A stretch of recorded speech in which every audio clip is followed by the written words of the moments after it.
That's in part due to the unfortunate success of nefarious actors, right? So that's and it was all, email threads that were pulled, that were old, revived, familiar sender, familiar name, familiar topic.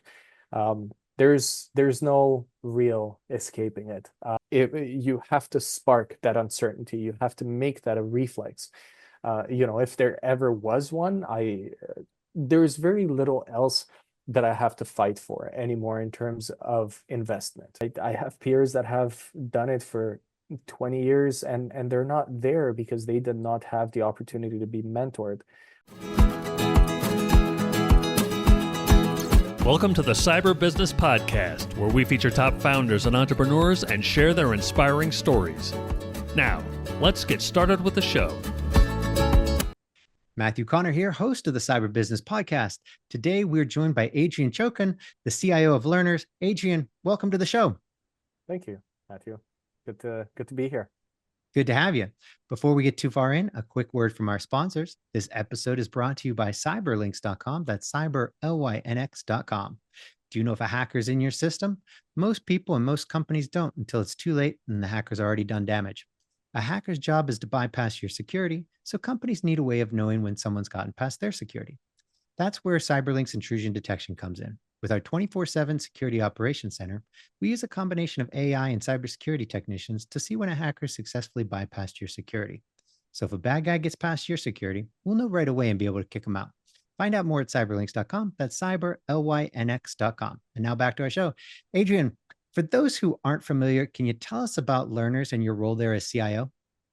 Absolutely. Lerners is a mid-sized full-service law firm based out of Ontario. Our largest office is out in London, Ontario. Our second biggest office is in Toronto, and we have a couple of smaller ones in Strathroy and in Kitchener.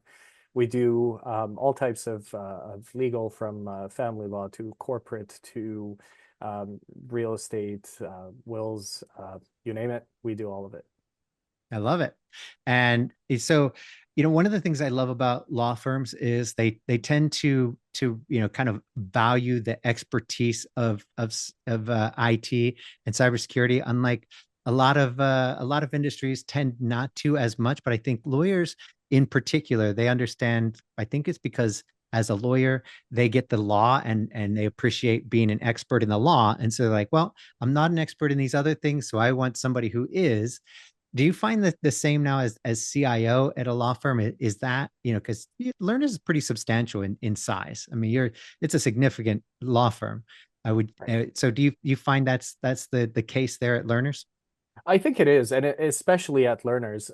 Industry-wise, I've been in the industry close to 15 years, and it wasn't always this way. There wasn't always as big of an emphasis in security and on security. Things have changed in that there is much more of an emphasis on the amount of money that is invested in security and the amount of people that, leadership is willing to employ in security positions. And that's in part due to the unfortunate success of nefarious actors, right? If they hadn't encountered as much success, we'd probably still be where we were 15 years ago, where the topic of security was, well, it costs money and we don't want to spend money, which is, as you said, where a lot of other industries are. But legal is a bit trickier because of the amount of confidential information that is contained within. I mean, we have 29 million documents and counting. There's a lot of information in there that I would personally not want anybody to have access to for any good reason. And we do also practice privacy law, and that has given us kind of a good platform to develop the message of security, and it's continuous proven results that have helped as well. We have a great security posture now versus our arrival at the firm. I say our. I'm going to keep using that plural because I came as I received a call from my mentor, and then we made subsequent calls to people that we had worked with in the past. And we'll get to the importance of people and these relationships that you build with your coworkers and your team over the years. But we had a lot of work to do. There was very little in terms of security, and we've gotten to a point where, and this is quite timely, on Friday night, we had confirmation of our successful yearly penetration test. Kudos to my team. They did a phenomenal job keeping that up, and we're, knock on wood, but it's consecutive at this point, quite a few. So that's just a testament to the work. And from my standpoint as a CIO, I have to sell it to the business, right? I have to explain all the reasons why it is important to invest in security, not just for the short term, but especially for the long term. Because as you well know, you don't know if infiltration or exfiltration has happened usually until it's too late. The amount of business email compromise, which seems to be the most popular vector these days, is on the rise at an alarming rate, and there's a target on the legal industry because of the knowledge that some systems are antiquated, that some some firms and some lawyers and some organizations are just kind of lagging behind and waiting for something to happen to have proof of concept of what security can do for them. Just last week, as I was heading into a meeting, our security architect reached out to say this was our third business email compromise attack of the day, and it wasn't even lunch. So that's and it was all email threads that were pulled, that were old, revived, familiar sender, familiar name, familiar topic. There's no real escaping it. And I will say this in advance because I know the question will come. The best and only thing we can do is educate people. Nothing beats that. We can put all the security measures in place. We can have redundancy. We can have air-gapped backups. We can have immutable backups. We can have all the firewalls in the world. If you do not have a properly educated workforce, you are just as vulnerable as if you had absolutely nothing. If you have those security measures in place, all that you ensure is that you are not caught in a broad attack, right? If somebody just sprays, does a spray type attack and just knocks on doors, hey, your door is open, let's just get in there. All you ensure is that your door is closed. But if they manage to slip a paper under the door that says, hey, I have $5,000 for you if you open this door. Oh, let me just open the door. And all of a sudden, we're all down. Knock on wood. Thankfully, that has not happened, to my knowledge, nor do we want it to ever happen.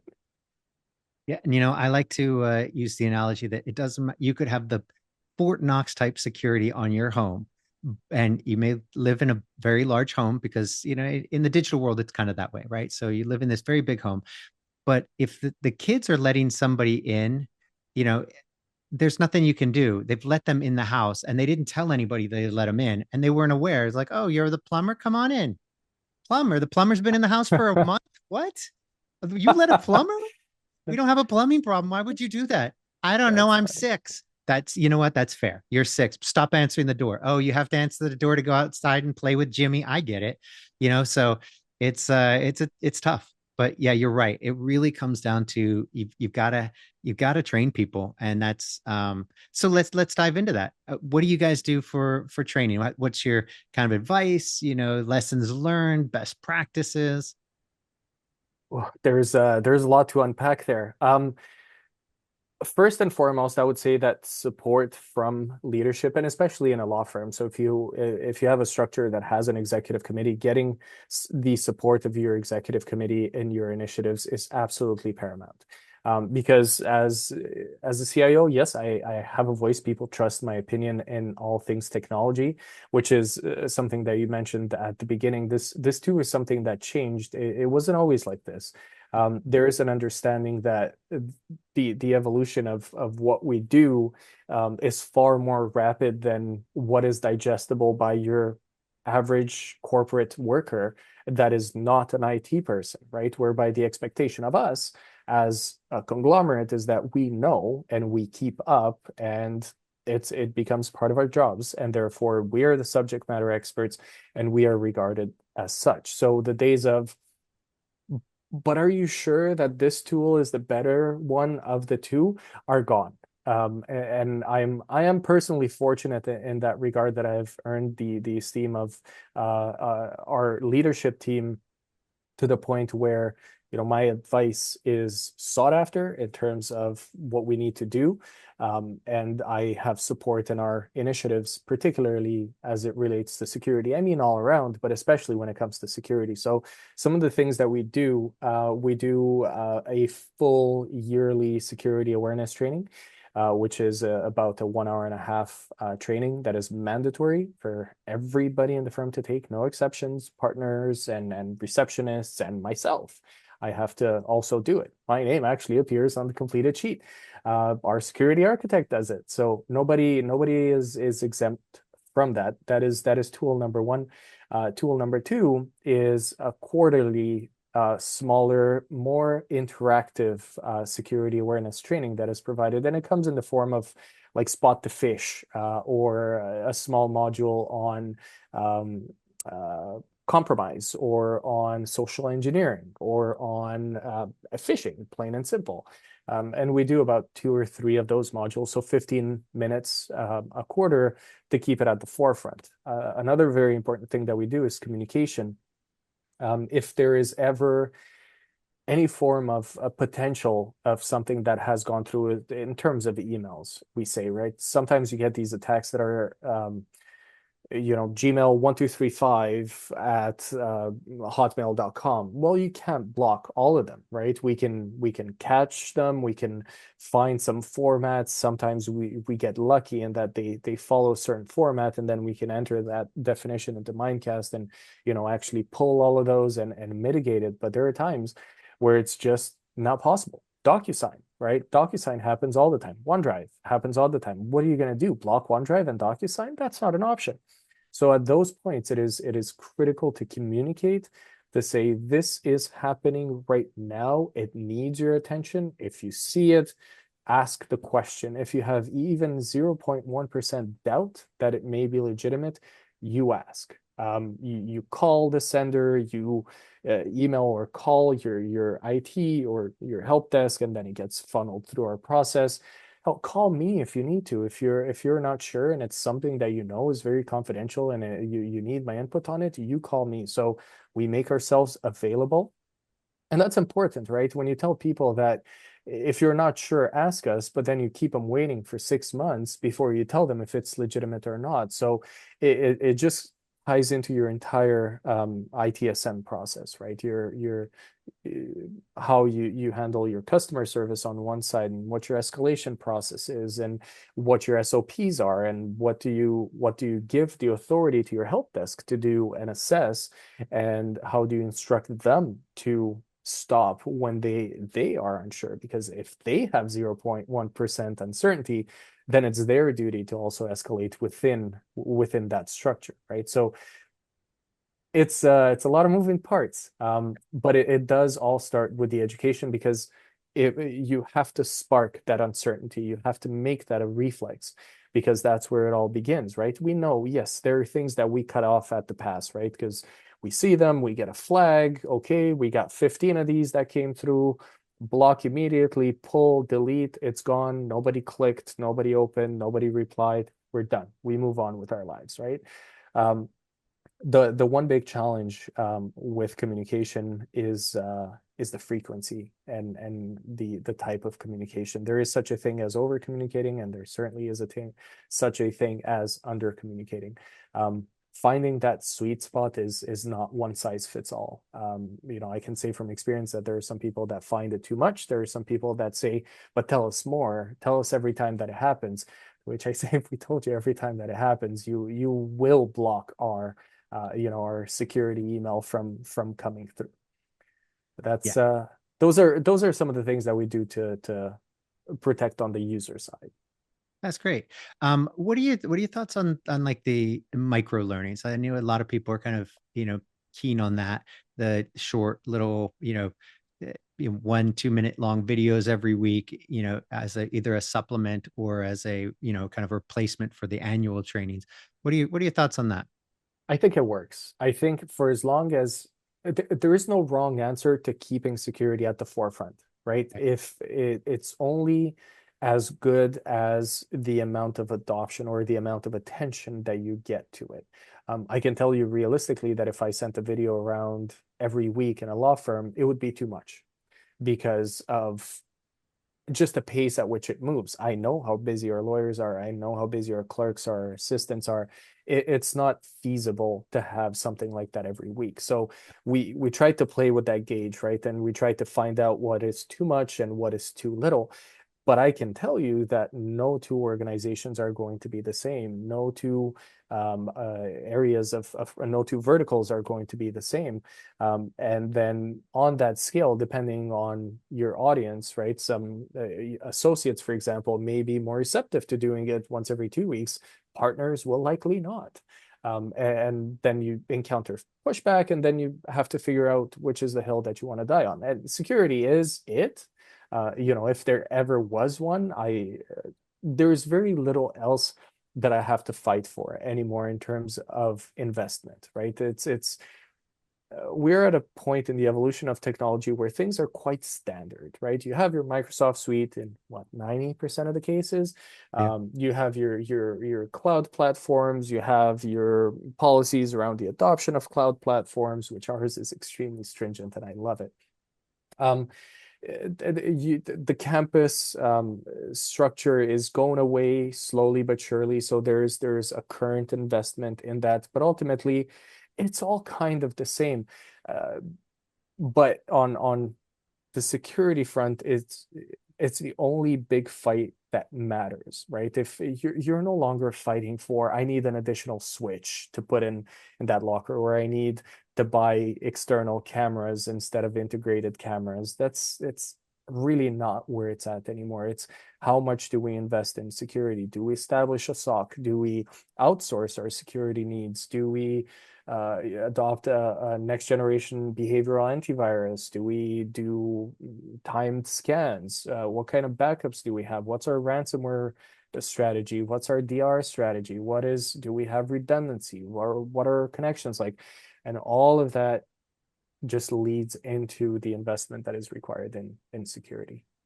No, I couldn't agree more. It's funny because I think, as we're about the same age, and as we came up in technology, it was a different world. It really was about keeping, the computers working, and now they work, right? I mean, They just work. they Yeah. just work. Yeah. We've kind of cured that. It's not the biggest problem. Sure, you get the, hey, my Outlook's frozen kind of, IT help desk questions every now and then, but not like it used to be. Now it really is keeping people safe, protecting the business from the bad guys, which that wasn't really, yeah, a virus, sure. Back when we were fighting the good fight of keeping computers working, it was, oh, a virus, okay, which Yeah. wasn't the worst thing in the world. But now it is that the security threats are really serious, and they're, kind of existential crises that can end the entire organization, take the business and to its knees, and potentially out of business for good. And that didn't used to be the case. A virus wasn't going to end your business. That was like, okay, fine, we got a virus, clean it up, and now we're back in business. It's a whole nother world today, and it's nice to hear, as people. And I think you're right. I think it was all the ransomware that, the success of ransomware that has helped everybody better appreciate the importance of cybersecurity, because it was an uphill battle. You know, 5-10 years ago, it was 5 years ago was tough. 10 years ago was really tough. 10 Today, years ago, nobody would listen to you. If you yeah. said ransomware, they would say, "Where's your tinfoil hat? What did you do with it? Did you leave it at home? Is it in your pocket? Because I'm not seeing it on your head." And then they were successful time and time again. I don't know if you know, there's the town of Halton Hills, and I'm sorry to cut you off. Oh, you did. The township of Halton Hills, north of Toronto, they got hit with ransomware. They were down and out for almost 4 weeks. 4 weeks. And then it was the amount of data that was lost, right? What was exposed through that in terms of backups and how reliable those were, because as we both know, ransomware just gets planted, does not get triggered immediately. They allow it to get into backup cycles. So how far back into it are you? And how, even if you can pinpoint it, even if you have something like identity protection, or you have the type of tools that you need to actually identify beyond the shadow of a doubt the source of the infection, and you're able to root it out when you do a restore of your backup, how far back, right? How many do you have to try until you find the one where it wasn't there? But what about those people that don't have the luxury of being able to do that, right? Like if you don't have your main site, your DR site, and then you don't have two sets of immutable backups going down. What if you have tapes? How do you get out of that? Right? There is a portion of it, but what if it executes upon copy? That's probably where they were. So now we're saying this hypothetically, but we both know it's possible and we both know it's happened, right? Whereby 10 years ago, people would just kind of step back and be like, I'm gonna go eat at the other table. You just enjoy your lunch by yourself. I do not want to be scared.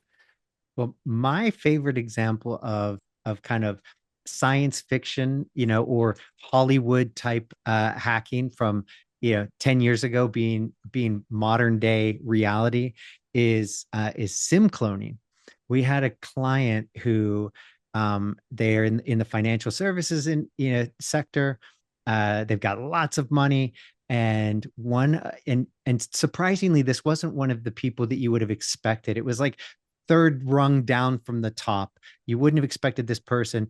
Like 3-4 o'clock in the morning, their phone, they log in to their Microsoft account using MFA. It was a text to it. Now they were on the MFA, the MFA application, right? The Microsoft Authenticator, but the bad guys obviously didn't have that, but they had cloned her SIM card.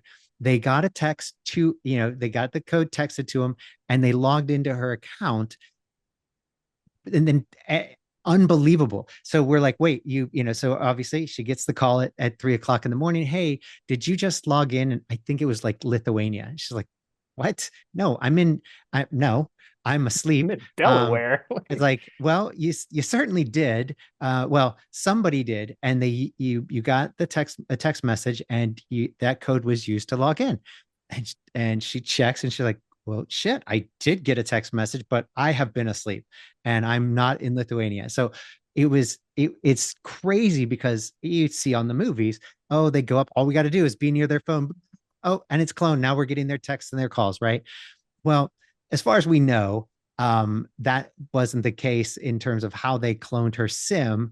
But it turns out that on the dark web, you can buy that for about $400. There are people who are cloning SIM. I guess they have access to a lot of the major carriers back ends, and they will clone the SIM for a few $100.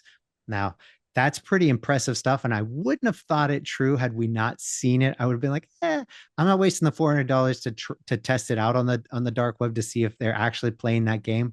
But no, we saw it in real life come true, and so I'm assuming that that's where it is, because we did some research and found that on the dark web, those services are being offered. Crazy, And just then some. crazy, and But I then mean, you some. look at something like the Flipper, right? The Flipper Zero being available to anybody, and how easy is a Flipper to use, or building a Raspberry Pi and loading it up with Kali, and then just watching a free YouTube video on how do you do it, right? Yep, And how does it work? All you got to do is want to, right? yep, And those cables, the fake iPhone cables, even the yeah, braided ones are like $200, and yep, it's what, 3,000 characters a second or something to that effect. That just yep, you plug it in, it executes.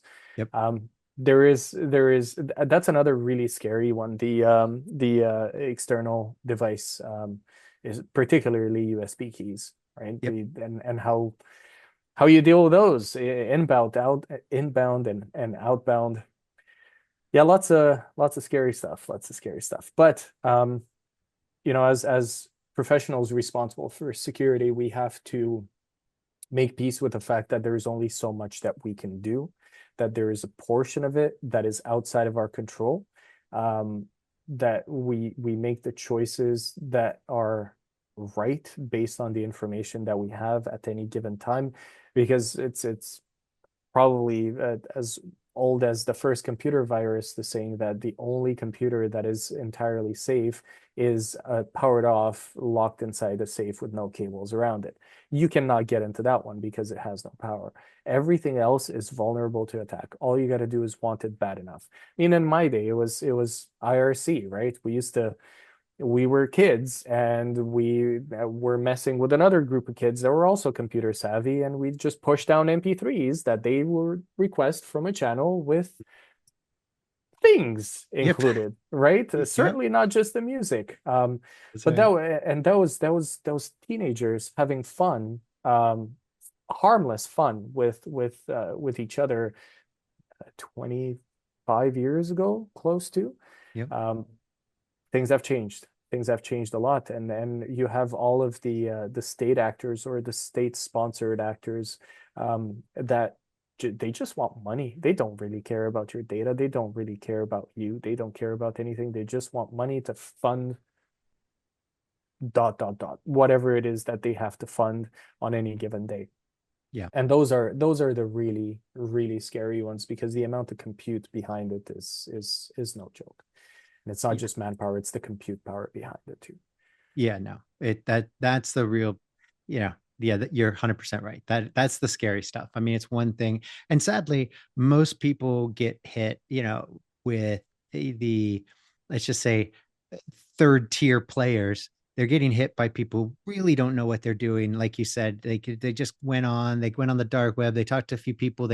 They're renting some ransomware. They rent a couple of hacks, and now they're out there running it, and oh, lo and behold, they find a victim. Jackpot. Yeah, exactly. And it's funny because when we get people who come to us because that's what happened, on the one hand, I'm happy for them because it was a third tier player and not, a nation state where they'd be, decimated. If they had a tier 1 or 2 tier player, they're not getting rid of them. This kid, great. It's an easy cleanup. Now you've learned your lesson. It was basically a kind of a golden bullet, if you will.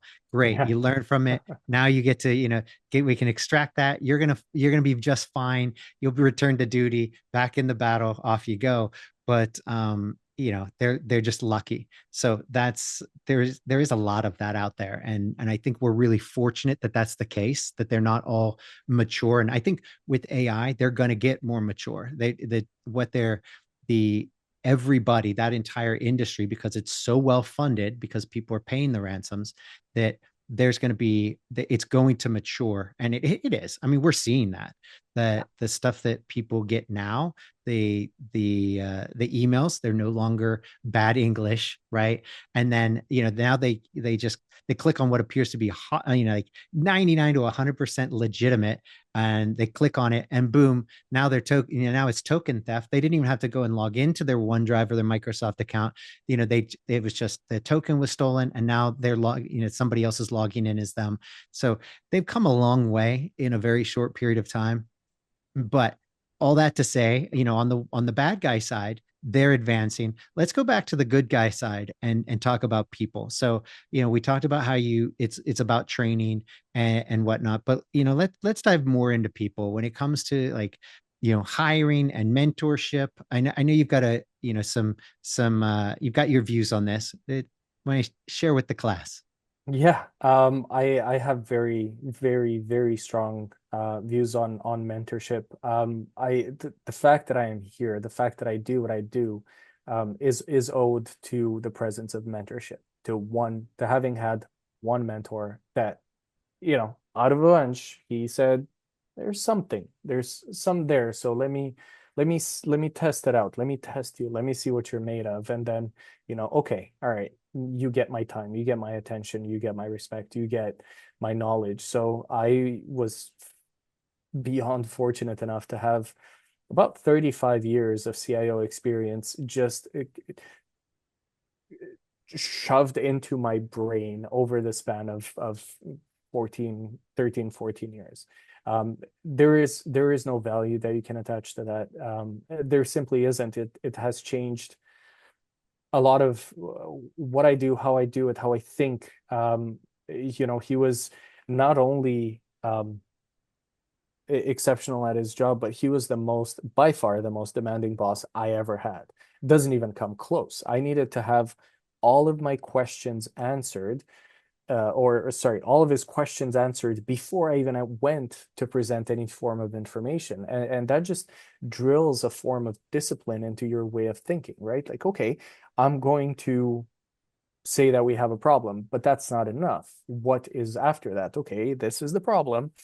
Why did it happen? How did it happen? Was it within our control? Was it not? What are our options? Okay, these are the options. This is the option that I recommend. Why? This is why. So that entire train of thought, that entire exercise, once you repeat it time and time again, it just becomes a part of your work process, right? You're confronted with an everyday type situation, your mind just goes there, right? What are my options? What are the possible outcomes? You just start playing.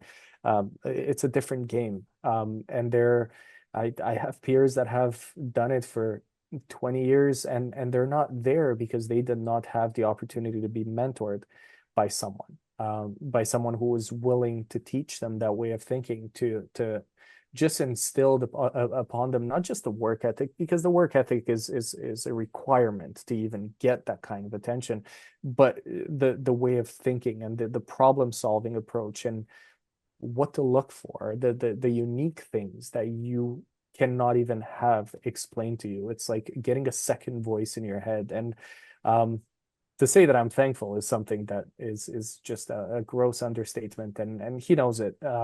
But and he always argues with me about, no, I didn't do this. I just kind of showed you a couple of things. But here's a great example. I came in,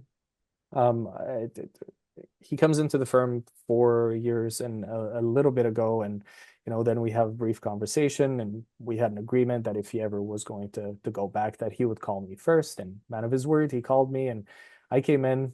First duty as a director of applications and support services was build me a budget, as there was no budget. We had just come in, and we were taking over. We're kind of the new guard.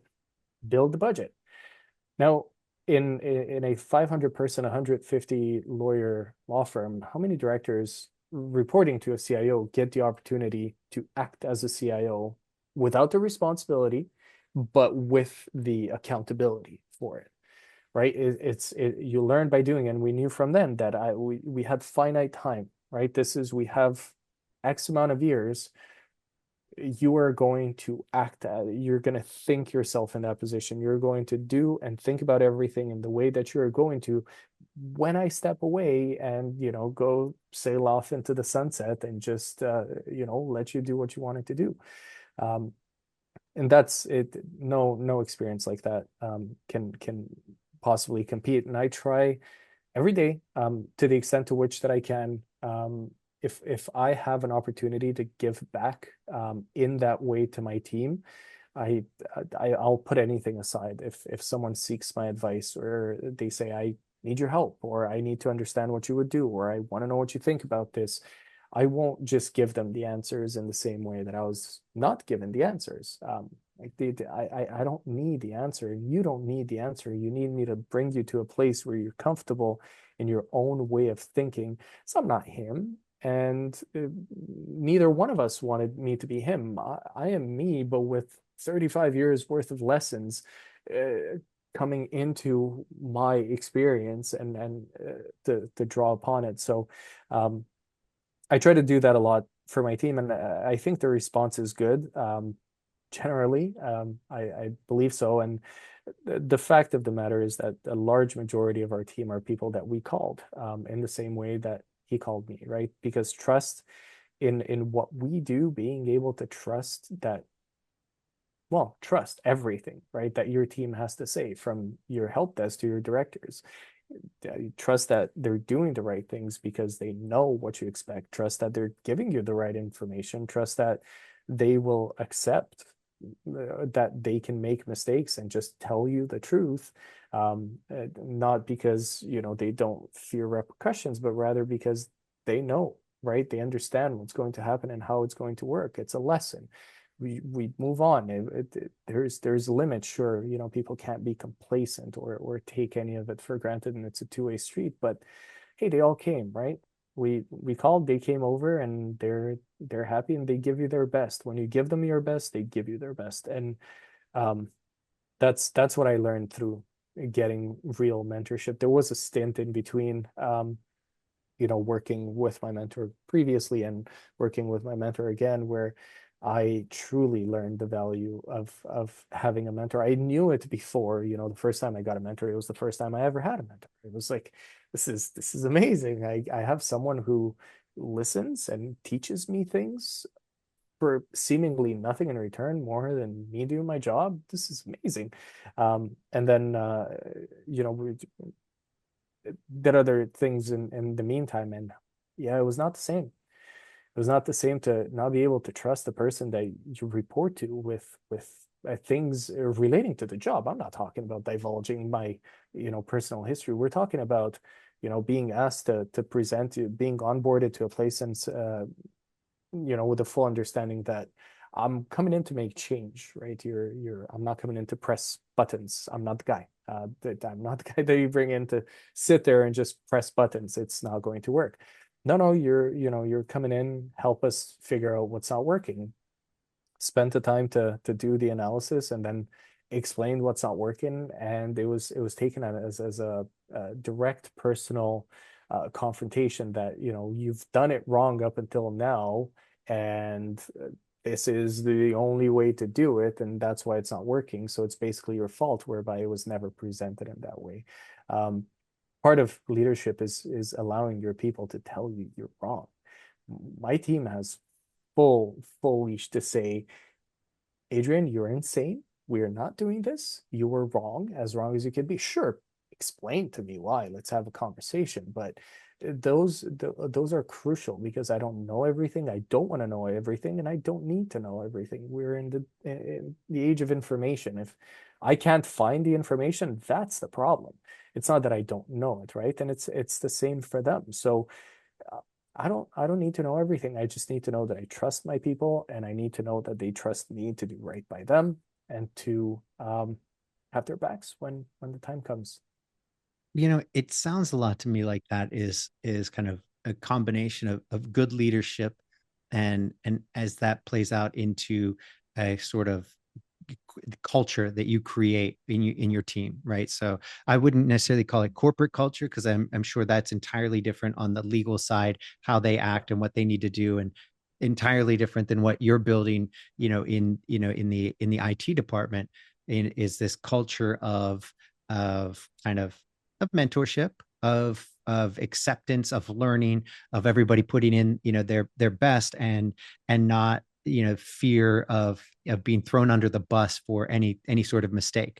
And I think that I think it's a combination of leadership and the culture that you create from that leadership, and the fact that you see it as sort of, and you add mentoring in there, right? I mean, you want to grow the people Absolutely. within your department, and that's also part of that good leadership.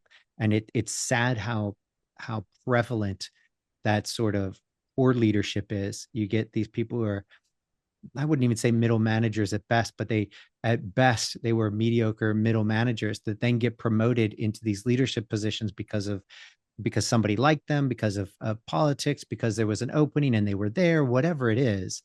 And then you get this disaster of a culture inside of the department, because somebody is running it like it's, I don't even know, like it's some sort of CIA operation where Yeah. where there's no trust, and you can't trust anybody, and everybody's out for themselves.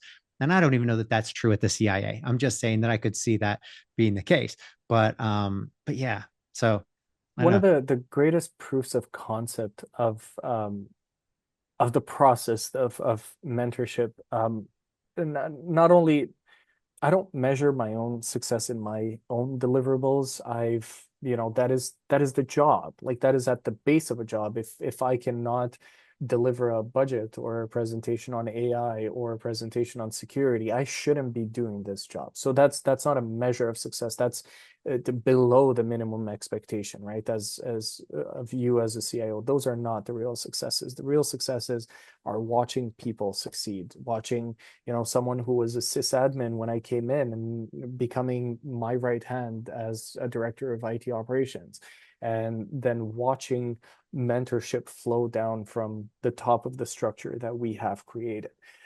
That is that is what I take pride in, and in watching them have absorbed from my interactions with my mentor and seeing how that works, and then me interacting with them, and then them seeing how well that has worked for them and starting to actually believe in it, and then creating their own teams in that image and making it work in that way, and having their own ability to trust. Because uh, you need your help desk and operations manager to trust this team. You absolutely, or her team, you need them to, right?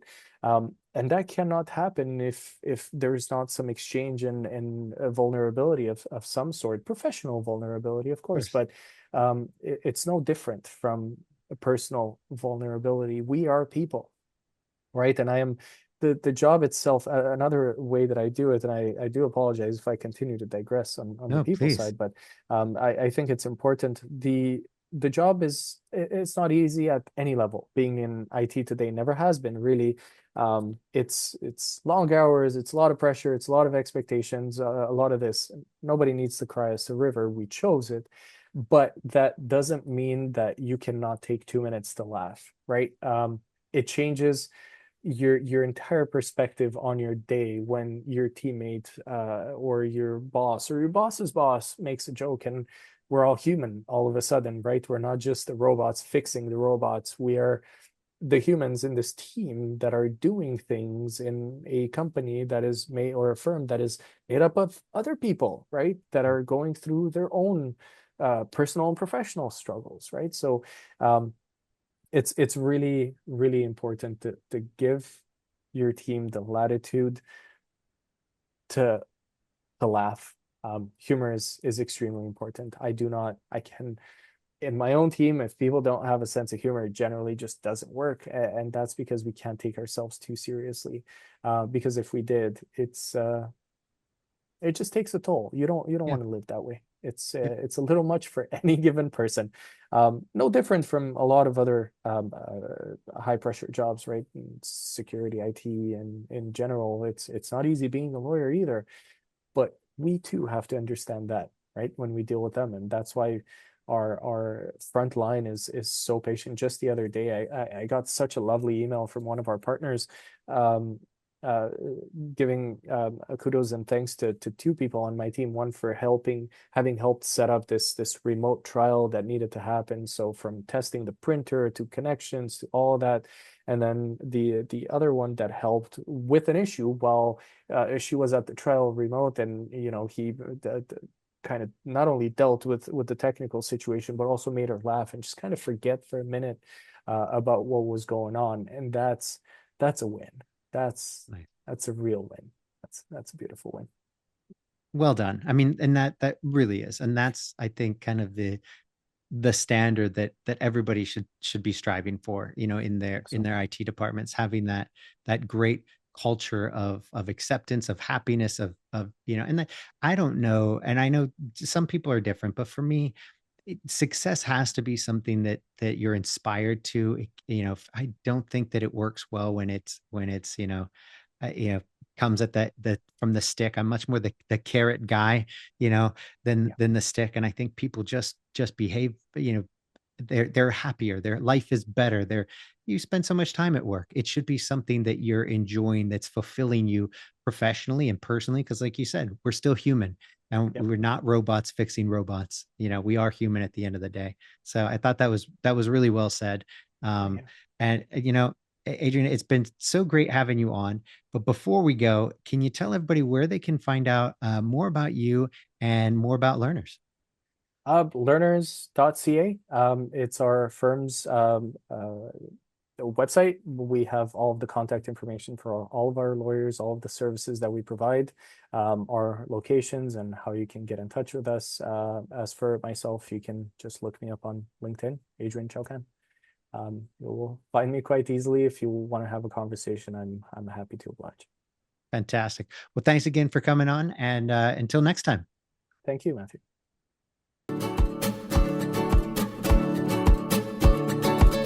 Thanks for listening to the Cyber Business Podcast. We'll see you again next time, and be sure to click subscribe to get future episodes.